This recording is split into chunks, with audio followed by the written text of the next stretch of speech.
आपण पाहणार आहे आधार कार्डला CO कसं लावायचं। CO म्हणजे काय, केअर ऑफ म्हणजे काय, तर आपल्या आधार कार्डच्या पत्त्यामध्ये आपल्या वडिलांचं किंवा नवऱ्याचं नाव हे कसं लावायचं या संदर्भात हा व्हिडिओ केलेला आहे। चला तर सुरू करू। तर सर्वप्रथम आपल्याला गुगलवरती यायचं आहे आणि तिथे टाईप करायचं आहे आधार कार्ड आणि पहिल्या वेबसाईटवर क्लिक करायचं आहे। तुम्ही या वेबसाईटवर येऊन जाल।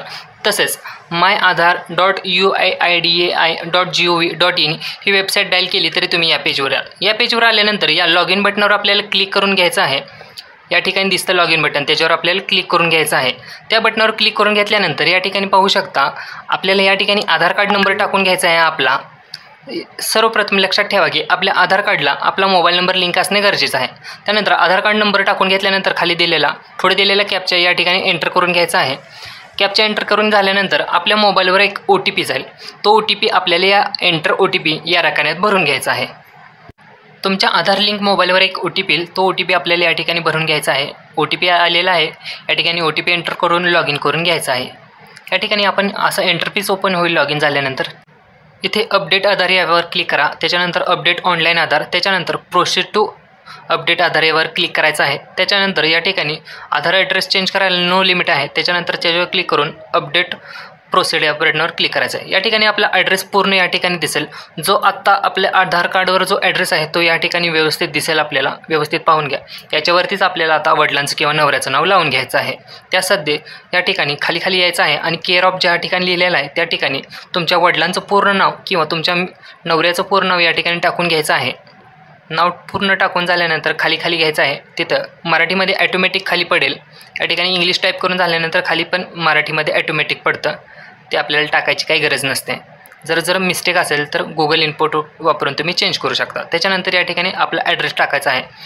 लक्षात ठेवा आपला जो व्यवस्थित ॲड्रेस आहे आधार कार्डवर तोच व्यवस्थित ॲड्रेस या ठिकाणी टाकायचा आहे आणि सोबतच आपल्याकडं ॲड्रेस प्रूफ असणं गरजेचं आहे। ॲड्रेस प्रूफमध्ये आपण तुम्हाला कोणकोणते डॉक्युमेंट्स लागतील ते सांगतो। या ठिकाणी ॲड्रेस प्रूफमध्ये तुम्हाला रेशन कार्ड, नॅशनलाइज बँकेचं पासबुक, तसेच या ठिकाणी मतदान कार्ड, त्याच्यानंतर तुमचं कास्ट सर्टिफिकेट, डोमासिल सर्टिफिकेट, सेंट्रलचं कोणतं पण एखादी identity proof, government ID proof, या पद्धतीने सर्व डॉक्युमेंट्स लागतात। त्यापैकी कोणतं तरी एक डॉक्युमेंट्स तुमच्याकडे असणं गरजेचं आहे। या ठिकाणी पूर्ण ॲड्रेस टाकून झालेला आहे आपला। त्याच्यानंतर आपण या ठिकाणी आपलं गाव, जिल्हा वगैरे सगळं सिलेक्ट झालेलं आहे। तर या ठिकाणी आपल्याला डॉक्युमेंट लिस्टही दिसेल। यापैकी कोणतं तरी एक जे डॉक्युमेंट आहे तेच तुमच्याकडे सिलेक्ट करून घ्यायचं आहे।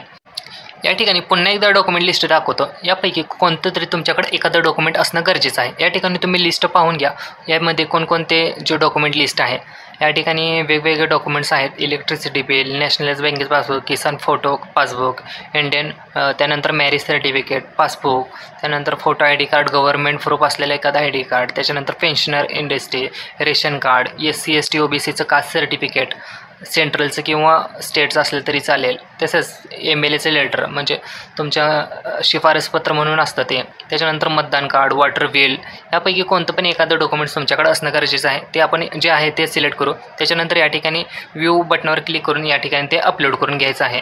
या ठिकाणी आपण मतदान कार्ड सिलेक्ट केलेलं आहे, ते आपण या ठिकाणी अपलोड केलेलं आहे, 100% अपलोड झालेलं दिसून येतं। त्याच्यानंतर नेक्स्ट या बटनावर क्लिक करून घ्यायचं आहे।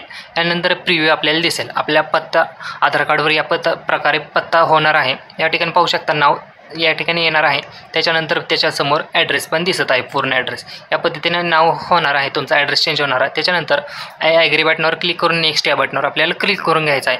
त्याच्यानंतर या ठिकाणी आपल्याला 50 रुपयाचं पेमेंट करून घ्यायचं आहे। त्याच्यासाठी ID क्लिअर या बटनावर क्लिक करू। त्याच्यानंतर 2 नंबरचा पेमेंट ऑप्शन आहे, पे यूज बीज, या बटनावर क्लिक करून घ्यायचं आहे। नेक्स्ट बटनावर क्लिक करून घ्यायचं आहे। त्याच्यानंतर 50 रुपयाचं पेमेंट ओपन होईल। या ठिकाणी ते आपल्याला गुगल पे, फोनपे या मार्फत आपल्याला करून घ्यायचं आहे। या ठिकाणी आता मी फोनपेच्या मार्फत आता हे पेमेंट करून घेणार आहे। त्यासाठी या ठिकाणी फोनपेवर क्लिक केल्यानंतर या ठिकाणी QR कोड ओपन होईल याचा। त्याच्यानंतर तुमच्या मोबाईलमधून एखादं ॲप्लिकेशन ओपन करायचं आहे, गुगल पे, फोनपे, पेटीएम वगैरे जे ॲप्लिकेशन तुमच्याकडे अवेलेबल असेल ते ओपन करून झाल्यानंतर या ठिकाणी हा QR कोड आहे तो स्कॅन करून घ्यायचा आहे। त्याच्यानंतर मोबाईलमधून 50 रुपयाचं पेमेंट हे कट होईल आणि या ठिकाणी मोबाईलमधून पेमेंट कट झाल्यानंतर या ठिकाणी कोणतंही बटन दाबायचं नाही, बॅकचं बटन दाबायचं नाही किंवा रिफ्रेश बटन करायचं नाही, ते ॲटोमॅटिक तुम्हाला पेमेंट सक्सेसफुल झाल्याचं या ठिकाणी मेसेज दिसून येईल। या ठिकाणी 1 मिनिट वेट करायचं आहे पेमेंट झाल्यानंतर लगेच आपल्याला कोणतीही सुद्धा प्रक्रिया करायची नाही. पेमेंट कंप्लीट झाल्यानंतर या ठिकाणी कॉंग्रॅच्युलेशनचा मेसेज येईल, सक्सेसफुलचा मेसेज येईल. या ठिकाणी या पद्धतीने हा मेसेज येतो. त्याच्यानंतर ॲटोमॅटिक आतमध्ये आपण एंटर होतो. त्याच्यानंतर ओके बटन यावर क्लिक करून घ्यायचं आहे. त्या ठिकाणी डाउनलोड एक्नॉलेजमेंट या बटनावर क्लिक करून घ्यायचं आहे आणि याची रिसिप्ट आपल्याला डाउनलोड करून घ्यायची आहे. आता या पद्धतीने हे आपल्या केअर ऑफ करायची प्रोसेस पूर्ण झालेली आहे. या ठिकाणी पाहू शकता हे आपली रिसिप्ट पण तयार झालेली आहे. या पद्धतीने हे पेमेंट प्रोसेस करून घ्यायचे आहे. त्याच्यानंतर केअर ऑफ केल्यानंतर या ठिकाणी एक 10 ते किंवा एक आठवड्या ते 10 दिवसामध्ये आपलं केअर ऑफ होऊन जाईल किंवा लईत जास्तीत जास्त 7 दिवस लागतात याला केअर ऑफ होण्यासाठी. त्यानंतर परत एकदा आपण या वेबसाईटवरती येऊन आपल्याला चेक करायचं आहे की केअर ऑफ झालेलं आहे. या ठिकाणी वरती तुम्ही पाहू शकता आपला फोटो या ठिकाणी दिसत आहे वरती कोपऱ्यामध्ये गोल आकारामध्ये. ते याच्यावर आपल्याला क्लिक करून बघायचं आहे. या ठिकाणी आपलं आधार कार्ड ओपन होईल. त्याच्यानंतर फ्लिप आधार कार्ड या बटनावर क्लिक करून घ्यायचं आहे आणि या ठिकाणी आपला ॲड्रेस दिसेल. तर या ॲड्रेसमध्ये आपल्याला चेंज झाले की नाही या ठिकाणी आपण बघू शकतो. आपल्या हे पेमेंट झाल्यानंतर एका आठवड्यानंतर येऊन तुम्ही या ठिकाणी चेक करू शकता किंवा 4-5 दिवसानंतर परत एकदा येऊन तुम्ही चेक करू शकता. या ठिकाणी जर ॲड्रेसमध्ये जर आपलं नाव जर आलं असेल वडिलांचं किंवा नवऱ्याचं तर समजून जायचं की आपला केअर ऑफ झालेला आहे. त्याच्यानंतर तुम्ही पुढची प्रोसेस करू शकता आणि विश्वकर्माचा फॉर्म भरू शकता.